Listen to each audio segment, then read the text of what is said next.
Okay, this is the second video on elasticity, and I promise this video will be more manageable than the last one, because while price elasticity of supply is important, it's like the Kelly Rowland, it's the number of Destiny's Child whose name I can remember, and we are going to use it in quite a few ways. It's not as important as price elasticity of demand. It's not the one that firms tend to use the most to predict the behavior of their consumers. So price elasticity of supply is really about how do firms respond to higher prices. So when the pandemic started, lots of firms, especially mechanical production firms, switched over their production lines to making ventilators because the US ventilator supply was critically low. There were auto parts facilities that switched over to making ventilator parts. And this is the type of flexibility we're talking about. When the price of a good skyrockets, can firms quickly ramp up production or ramp down? Or are they kind of stuck producing the amount that they've always been producing? It's not about price sensitivity in terms of substitutes and those kinds of things. It's about reactivity to price in terms of ramping up or slowing down production. So you might have all seen things like this during the pandemic as well. The supply chains struggled to keep up with increasing prices, increasing demand for these goods during the beginning of the pandemic especially. But I think probably rubbing alcohol, hand sanitizer were some of the fastest to come back into stock because it was easy for breweries and other places with sterilized equipment to switch over to making hand sanitizer. Face masks took a lot longer to come back into stock because most of the production capacity was outside of the United States and international trade kind of ground to a standstill. Okay, so price elasticity of supply is about how firms react when price changes. And I find that most students, price elasticity of demand comes pretty naturally, but price elasticity of supply isn't really something we're used to thinking about or have a lot of intuition for how flexible different types of goods would be. So this is about how rigid or flexible is the production process. Can firms ramp up or slow down? So some more formulas, but very similar to price elasticity of demand. Percentage change in quantity over percentage change in price. But now all our quantities are quantities supplied. So you're going to use the midpoint method again, but it's going to look exactly the same. So I'm not even going to show you an example. The only difference would be that the quantities you plug in, the quantities you'd have to be given would be quantities for suppliers. So I want you to pause, and I'm going to tell you that elasticity of supply should always be positive, and I want you to tell me why. Looking at this formula, this definition, why would that always be positive? So the answer is because if prices are going up, quantity supply will be going up because of the law of supply, right? Firms want to produce more when prices rise. Vice versa, if prices are going down, firms will be supplying less. So the two will always move together. So once you plug your data into the midpoint method and you can come up with a number that's positive, you no longer have to take the absolute value. Notice that there's no absolute value symbols over here, and that's because it will always be positive. If the top is bigger than the bottom, right? If this number is bigger than that, that means firms are reactive, they're elastic, they're stretchy, right? This means they're price sensitive. They're able to increase production very quickly if price changes. Inelastic will be if the bottom is bigger than the top. That would mean they are not sensitive to price. They are rigid. They're not able to change how much they produce very quickly. And then we have the same strange categories as we did for demand that are really not very important. We've never ever used that one. Perfectly inelastic means no matter what happens to price, they can't change the amount they supply. Perfectly elastic means if price changes 1 cent, they can supply infinitely more of the product. And those are unrealistic, but it's worth thinking through the extremes and trying to think of goods that would get close to that. So I want you to pause and think about a good that you expect to have very elastic supply. So just pause. Tell me, what do you think is a good where firms are going to be able to produce a ton more of it if the price goes up, or a ton less of it if the price goes down? And tell me why you think that. Do this before you watch the next part of the video, or you're not getting as much out of the video as you could. Okay, so hopefully you came up with some interesting products there. One thing that tends to confuse students is they tend to think of the determinants of elasticity of supply as the same as elasticity of demand. So they talk a lot about substitutes, but it has nothing to do with substitutes in consumption.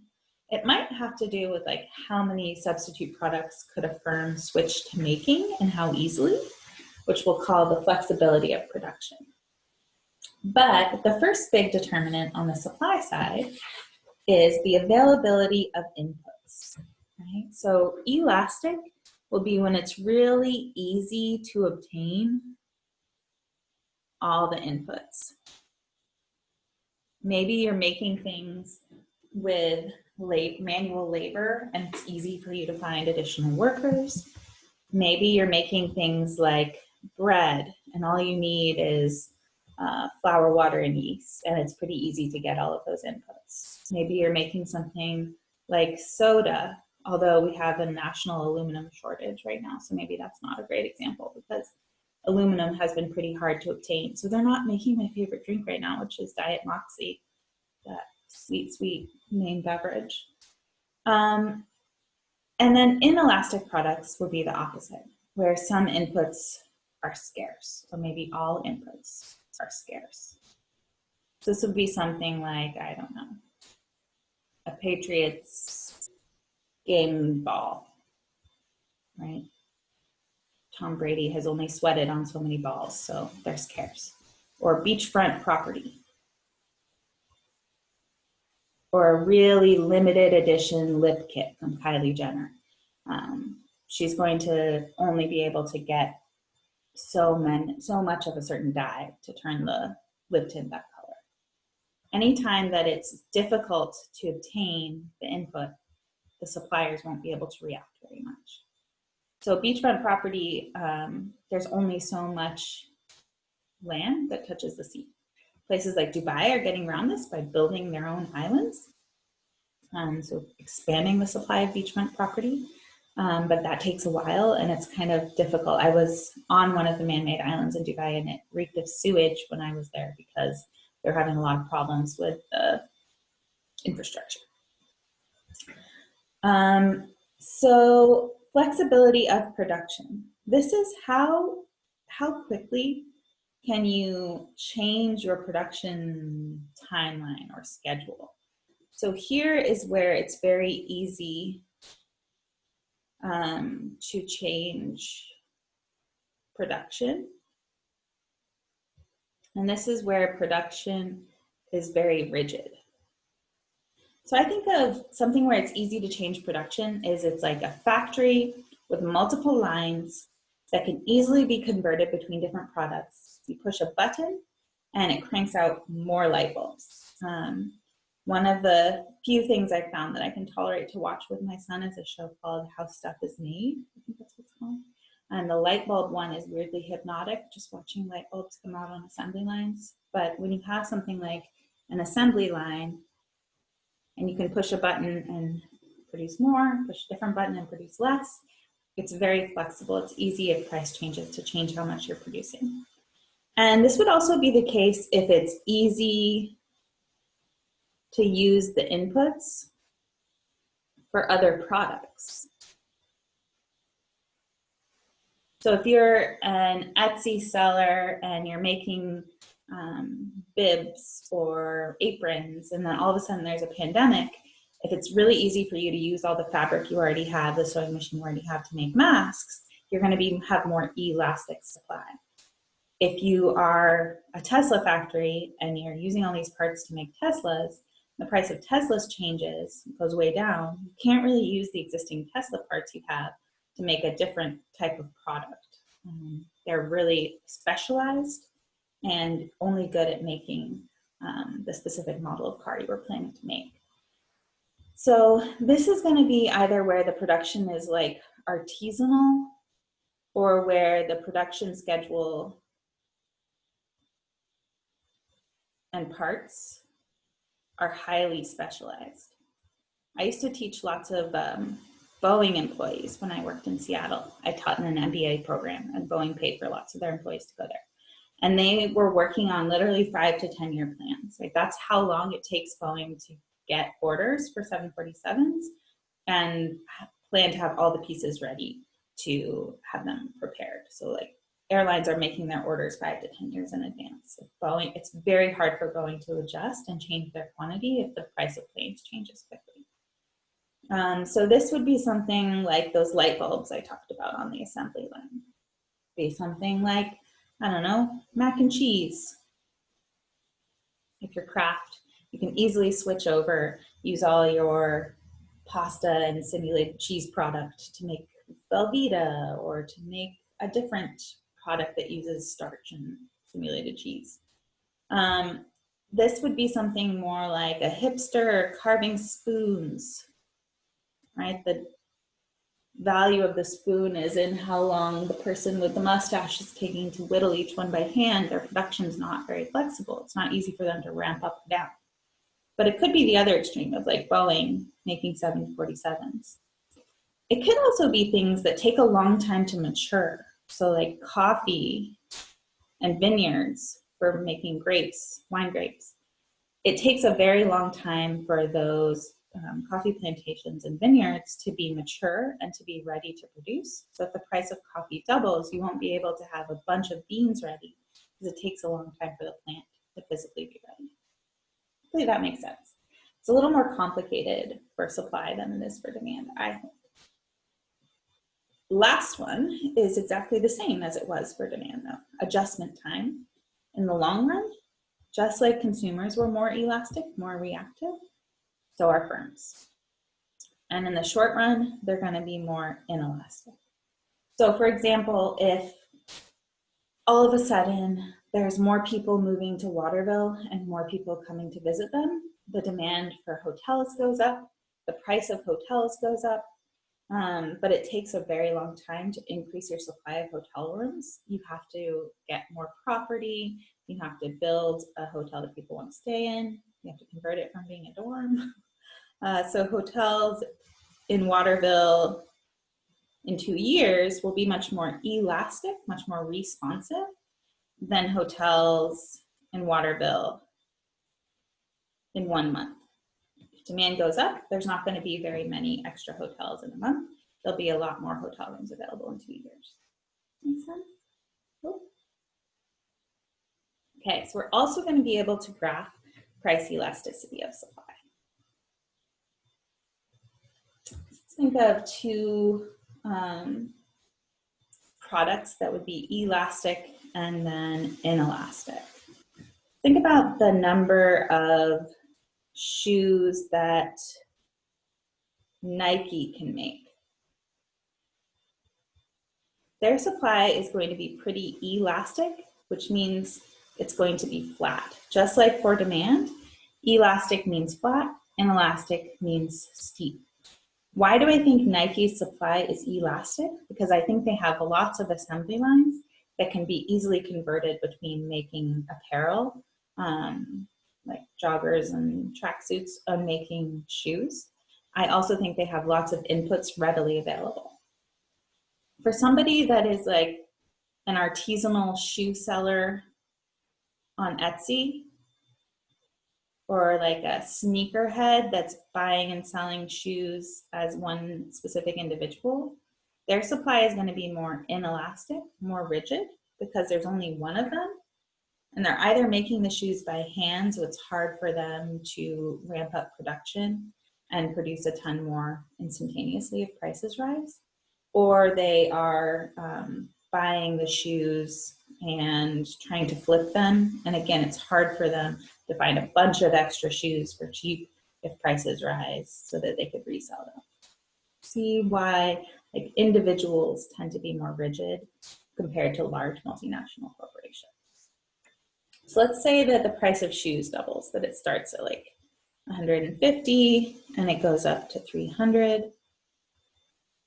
The reason why Nike, if they're elastic, would have a flat supply curve is because this is going to correlate to a large change in the quantity supply. They'll be able to produce a bunch more shoes very quickly. Whereas if for this small individual Etsy seller, if the price of shoes goes up from 150 to 300, they're not going to be able to ramp up production very quickly. They'll have a small change in the quantity supply. So that's the steepness flatness story. Same as it was for demand. And we should also be thinking about the special cases of perfectly elastic supply and perfectly inelastic supply. These are extreme, and it's exactly the same as it was for demand, but now we have, if it's perfectly elastic, instead of just being flat, it's horizontal. If it's perfectly inelastic, instead of being steep, it's vertical. So these are firms that are so sensitive to price that if price even goes up a tiny bit, they won't be able to, they're able to supply infinite amounts at that price. If price goes up 1 cent, they could change the amount that they supply by infinity. These firms have a certain amount that they want to supply, and if you change the price by $100,000, they won't supply how much, or they won't change how much they supply at all, right? They're stuck with the amount they're able to supply. So I want to show you an example of how I've tested students on this on a prior exam, how we can use this graph to predict what will happen when people have different elasticities, or firms have different elasticities, cities have different elasticities. So this is about the property market, the housing market in 2 different cities. The price of housing is going to be something like rent or mortgage payments. That's the price that people pay in this market, and the quantity is how many units of housing are traded. So the supply of property in Boston is inelastic, and the supply of property in Houston is more elastic. Why might this be true? Think for a second, what do you think? I think it's the availability of input story, right? Boston is an old city surrounded by water and freeways, and it doesn't have a lot of available land that's up for grabs, right? There's lots of suburbs that surround it. It would be hard for the residents of Boston to get a lot of, because of NIMBYism, not in my backyardism, it's hard for high density housing to take hold there, right? It's very hard to get the land and the willpower for people to agree to allow more housing. So because the land is in much shorter supply in Boston, the supply of housing is much steeper. In Houston, there's a lot more open space around, right? It has had a ton of urban sprawl in the past 10, 20 years because the land surrounding it has been relatively cheap, but also because the communities surrounding it are relatively low income and don't really have the bargaining power to get people to stop developing, to stop high density housing, to stop the expansion of the city. So that means the supply in Houston has been more elastic, and I'm just exaggerating the difference. And then it says, suppose population growth causes demand for housing in both cities to double. Now, just to make our lives easier, I'm going to assume that they have the same demand curve, because I don't want to have like 2 demand curves and 2 supply curves on here. 2 demand curves for each city, in addition to the 2 supply curves I already have. So let's say that this is the original demand in both cities. That would mean that this is the quantity originally, and this is the rent originally. I'll grant you that that's a big simplifying assumption to assume that rent or mortgages cost the same originally in both cities. You would get the same effect if you started from two different demand curves. I'm just trying to keep this graph as neat as I can for y'all. My Texas roots coming out. I was born in Longview, Texas. And I'm saying y'all a lot. So now population, number of buyers, demand goes up. So we're going to draw a new demand curve. And then we just let our graph tell us the answers, right? As population doubles in both cities, Houston moves to here. There's a big increase in the quantity of housing in Houston because it's easy for them to get the available land. It's easy for them to develop the existing communities. It's relatively cheap for the developers to buy that land and to get permission from the communities surrounding it. So prices don't go up very much because the supply of housing is so elastic. We're not thinking about differences in the steepness of the demand curves here. We could think about those at the same time. We're trying to simplify our lives by just thinking about one difference in these two markets. What happens in Boston is different. I'm going to try using a different color. In Boston, we wind up here, new demand curve, Boston supply. The quantity in Boston can't go up very much because the supply of housing is so inelastic, because it's hard to find available space. So prices in Boston go way up if population changes because the housing supply is so rigid. So in which city will quantity change the most? Houston. Prices change the most in Boston. Really, that helps you see how we would use our graph, our models of supply and demand to predict how trends will change markets. And that is all for this video. So come back for a very brief talk about the two members of Destiny's Child whose names I can't